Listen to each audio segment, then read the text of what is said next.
Thanks, Dan, and thanks to the organizers. It's terrific to be here. I'm learning buckets, and will continue to.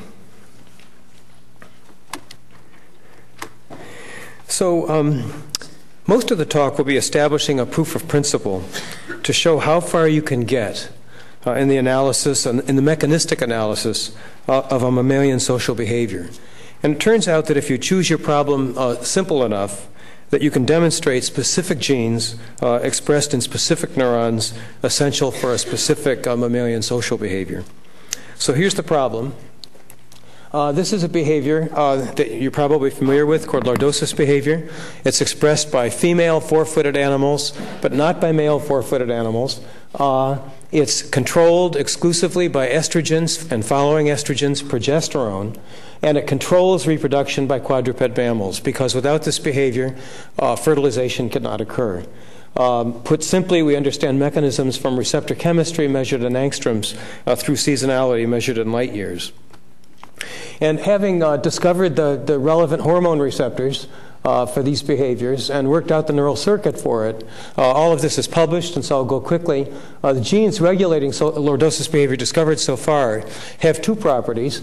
First, that after estrogens bind to estrogen receptor alpha, or ER beta, these transcripts are elevated, and following binding and translation of these proteins facilitate female reproductive behaviors. Of special interest for this talk will be the progesterone receptor gene, and to prove the necessity of estrogens binding to estrogen receptor alpha, this gene product, in ventromedial hypothalamic neurons, we use an AAV viral vector microinjected specifically into the ventromedial nucleus of the hypothalamus. And this viral vector codes an siRNA against estrogen receptor alpha compared to the control vector. And you can see that following the siRNA against estrogen receptor alpha, proceptive behaviors go to 0, lordosis behaviors go to 0. Instead, the females reject the male, usually by kicking him in the ribs.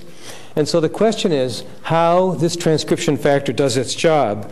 And to explain that briefly, we have to have a brief exercise in chromatin chemistry. And this was mainly discovered in yeast, and it's been elucidated most brilliantly by one of our colleagues at Rockefeller, namely David Alice. And the easiest way to start is to say that in the cell nucleus, there's no such thing as naked DNA. Instead, you have inactive DNA, which is wound around histones, transformed into DNA that's open enough for transcription factors and coactivators to land and do their job. And the easiest way to see how this happens is to take a side view on these nucleosomes. And again discovered mainly in yeast, a process initiated by a basic protein called histone H1. You have a bunch of histones coalesced with tight protein-protein interactions around which is wrapped inactive DNA. And the saving grace is that the histone tails sticking out, the N-termini of these tails, have lysines and arginines, which are subject to various chemical modifications and manipulations. For example, I'll use the acetylation, which is pro-transcription, and it facilitates transcription, perhaps by busting up protein-protein interactions in the nucleosome. And as a result of that, you have open DNA, and here we have estrogen receptors binding as dimers to estrogen response elements, glucocorticoid receptors, as both Michaels talked about, and also Bruce, bound to its cognate glucocorticoid response element, in both cases controlling transcription of their specific hormone receptive genes. So to bring this back to the problem of discovering how estrogens act in ventromedial hypothalamic nerve cells to cause lordosis behavior, what we do first is immunocytochemistry, where we use antibodies in this panel against estrogen receptor alpha. Here are the green cells, all in the ventromedial nucleus of the hypothalamus, the cells that are responsible for governing lordosis behavior. Here, the antibody specific to pan-acetyl H4, and here's the merge. So all of the yellow cells are ER alpha expressing cells which have this acetylated H4, histone 4, and as a function of estrogen treatment, time after estrogen treatment, you have a significant increase in the number of the yellow cells. You can collect data in the relevant cell group, that is the ventromedial hypothalamus, a lot faster using Western blots. And this was a pleasing slide in the sense that two transcription facilitating marks, namely pan-acetyl histone 3 and an antibody that recognizes a combination event of an acetylation event and a phosphorylation event in these ventromedial hypothalamic cells, increase as a function of time after estrogen treatment, whereas a repressive mark decreases. This is all far previous to the time that lordosis will occur, which is 18 hours after estrogen treatment. And we want to apply this kind of thinking, which is across the genome in these particular neurons, to the transcription of the progesterone receptor, which I mentioned, which is not only estrogen sensitive, but it's also tightly linked with the evocation of lordosis behavior. So here, the same postdoctoral fellow, Katuna Gagnidze, did an immunocytochemical study. There's actually two transcripts coming from the progesterone receptor gene, the large one, the big one, and the smaller one, and both of them are a higher level of immunocytochemical product 6 hours after estrogen treatment, especially progesterone receptor B. So what we want to do then is make use of our knowledge of specific genes. We don't want to be limited to genome-wide histone facilitation, or global histone facilitation. So the chromatin immunoprecipitation method yields promoter specificity, even though you don't get neuron-by-neuron specificity out of the same data.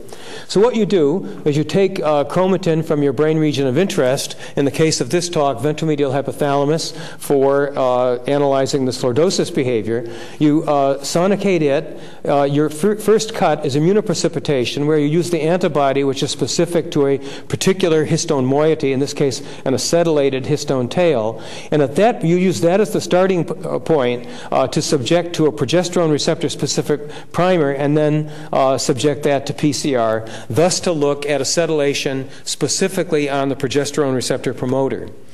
And the results are that 3 or 5 hours after estrogen treatment in the ventromedial nucleus of the hypothalamus, you get this specific histone modification on the progesterone receptor promoter, but it's complicated. It's a function of time, it's a function of the histone mark studied, and the promoter segment. So here are the promoter segments that we studied. Here's the transcription start site. Here's the encoding region for PRB, PRA. We're studying both acetyl, H3 acetyl, and also a trimethylation, which in this case is a transcription facilitating.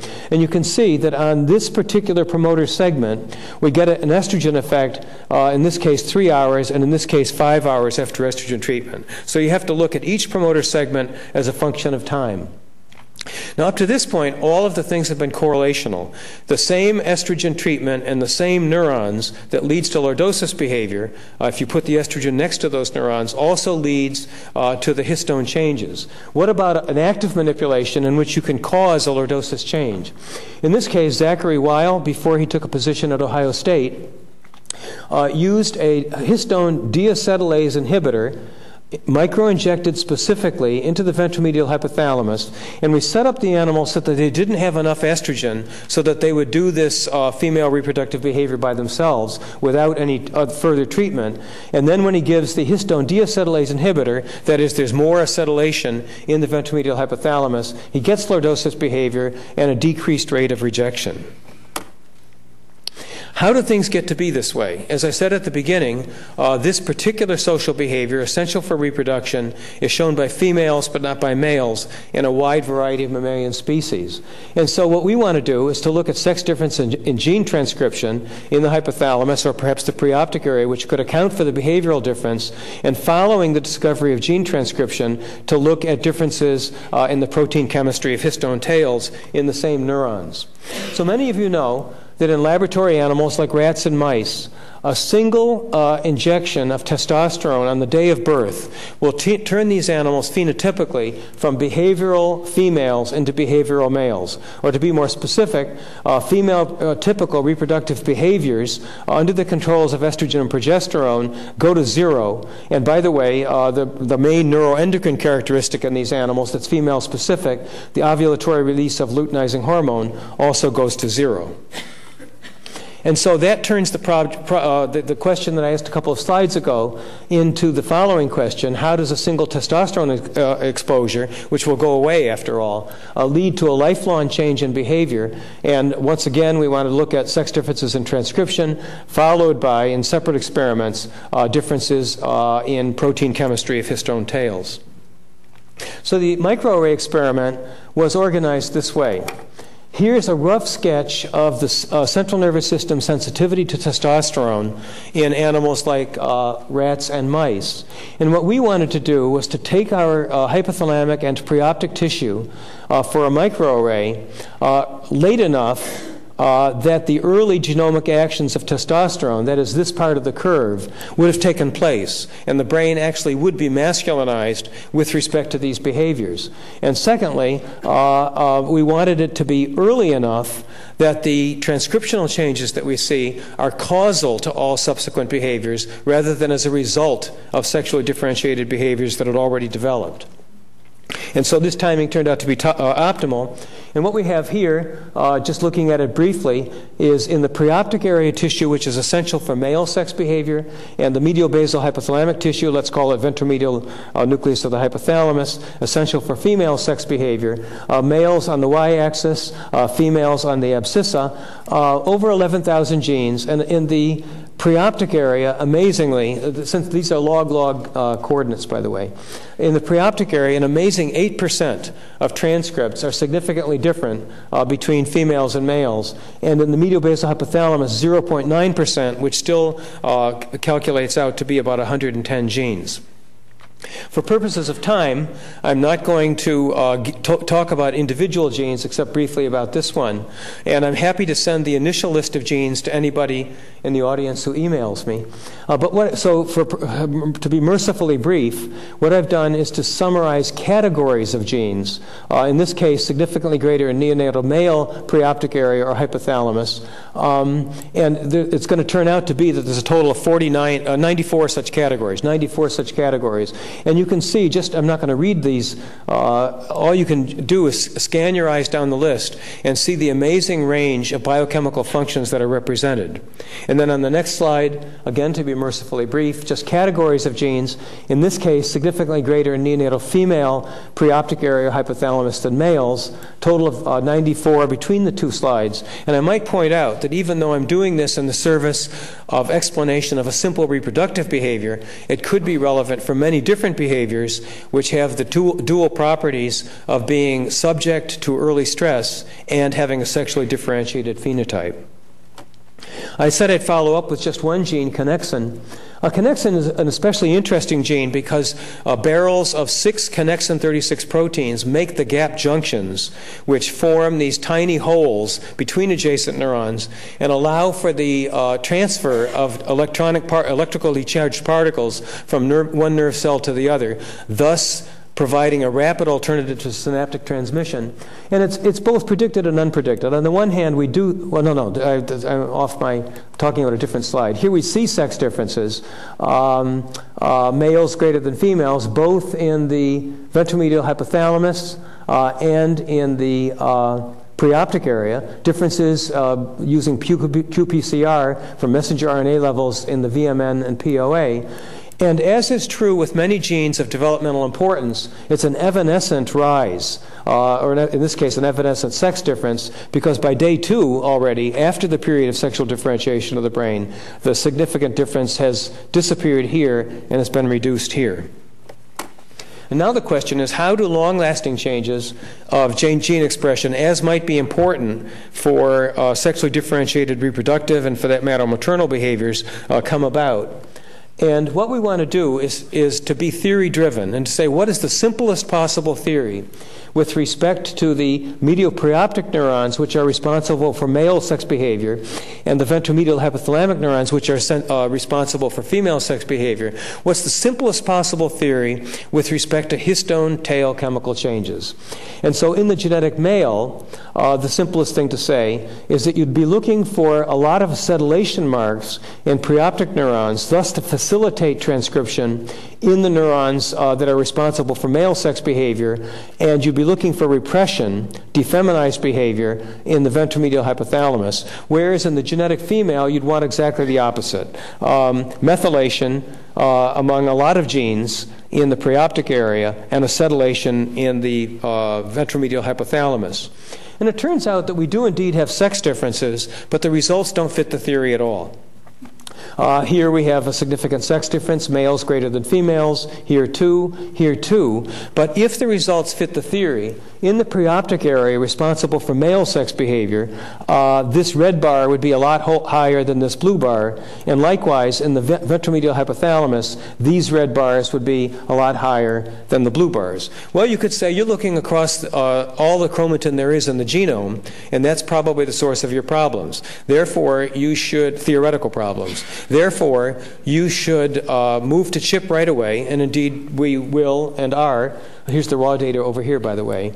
But I must say that even using this global histone technique, we are able to demonstrate the influence of neonatal testosterone, which masculinizes the brain, and an endocrine disruptor, ethinyl estradiol.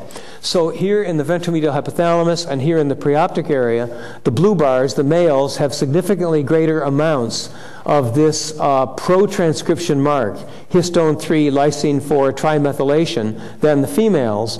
And when we masculinize the brain by giving the females testosterone propionate, this bar right here, we bring the results back toward the male level. Here also the same pattern, not statistically significant. And now in this experiment, on the bottom half of the slide, we're using the endocrine disruptor ethinyl estradiol. It's a little bit like the BPA that Francis was talking about.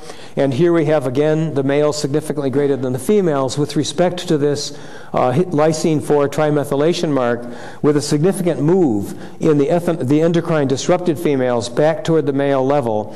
And here also, males greater than females, and a significant move back toward the male level. But even though we came away from these two experiments with a little bit of data, still we have to move to the CHIP technique, which I illustrated.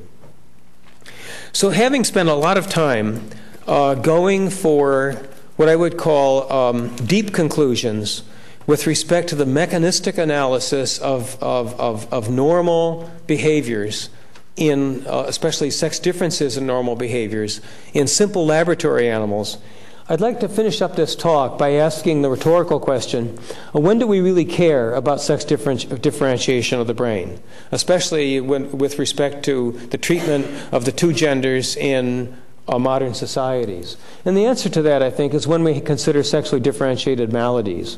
So in the States, the incidence of depression is reported to be about 2.7 times in female compared to male, chronic fatigue about 8 to 1, anorexia, bulimia primarily female, whereas ADHD more often male, acting out, externalizing problems, violence more frequent in males. But the syndrome that, the set of disorders that I've become especially fascinated with is autism. And autism, if you make a rough average, is present or diagnosed about 4 times as frequently in males as in females. And what I had to do was to analyze 3 literatures, to review 3 literatures, one about autism, one about early stress, and one about androgenic hormones, in order to come away with what I'll call a 3-hit theory. So by analogy to the 2-hit theory of cancer, which I think you know what that is, the 3-hit theory would be that in the neonatal prenatal neonatal male, you have the effects of early stresses piled on top of the effects of androgenic hormones, piled in turn on top of large numbers of genetic predispositions. And so, as a guy who's not a geneticist, I would say more than 40 genes have small effects, significant effects, on the appearance of autism. An expert like Joe Buxbaum at Mount Sinai would say more than 100. And so if now for the end of this talk, if we finish up with a couple of slides, let's take for granted these genetic predispositions. They're going to be there, small effects, and there may be, of course, more than one in any individual. And in the next slide, I'm going to do the easy part, which is to talk about androgenic hormone effects.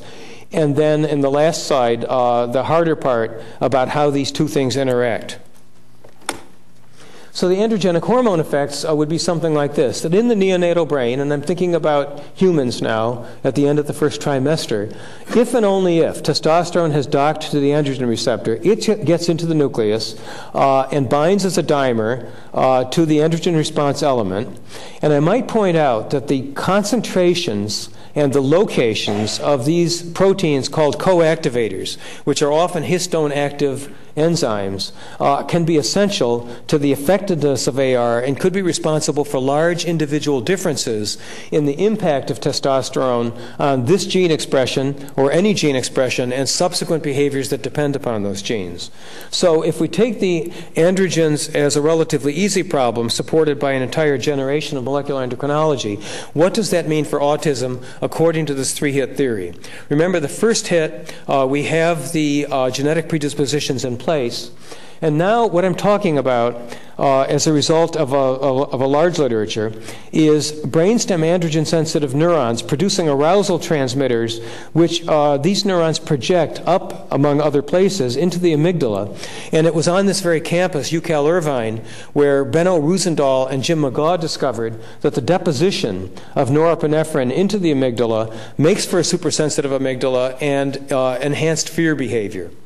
I'm hypothesizing that in the presence of neonatal stresses, an adverse intrauterine environment, if you will, which in baby males is by definition social, that this supersensitive amygdala will generate a proclivity towards social anxiety and consequent to social anxiety, social avoidance, which I think of as a hallmark of autism, and I have a feeling I'm going to be corrected in a few minutes by Sir Michael. So what I'm thinking is that the combination of the genetic predisposition, the androgenic effects making for a supersensitive forebrain, and then a rough prenatal experience and or neonatal experience accounts for the male prevalence in autism. This is a testable theory. Within a month, we'll have catnap2 mutant mice in the lab. That's one of the genes that's prominently associated with autism, and we'll subject them to the obvious experiments that you would predict from this theory. So preparing for the meeting, I went through some of the papers of our conferees. Michael Rudder, in more than 3 decades ago, with respect to the genetic factor of the three-hit theory, pointed out a concordance of diagnosis for autism, 36% in monozygotic twins, 0% in dizygotic twins, and with great prescience, in 1977, he talked about gene-environment interactions. Charles Nelson and his colleagues in 2009 reported a large study of Romanian preschool students who had been subjected to institutionalized environments, and especially in Table 4, they talked about gender-environmental interactions in which the males were more hurt by the impoverished upbringing than the females were.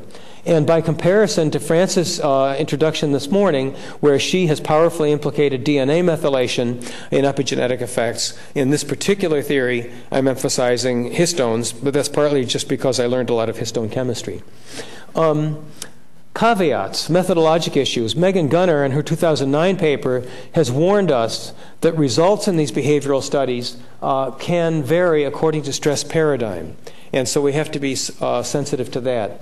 And finally, Tom Boyce and his colleagues have shown in a rather large study a limited stability of autonomic status during development.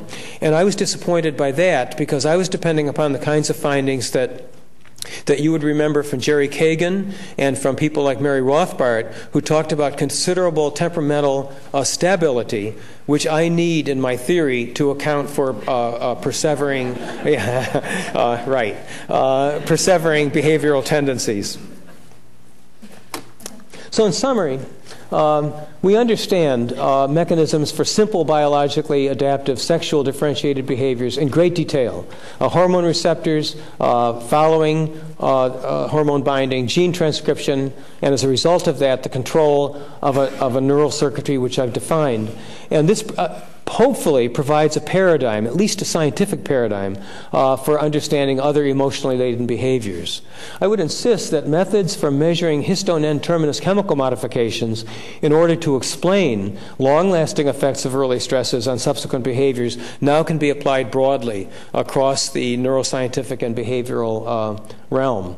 And we sincerely hope that this kind of work with laboratory animals will aid in approaching important subjects like the stress-sensitive aspects of autism, in my case, in the sexual differentiation.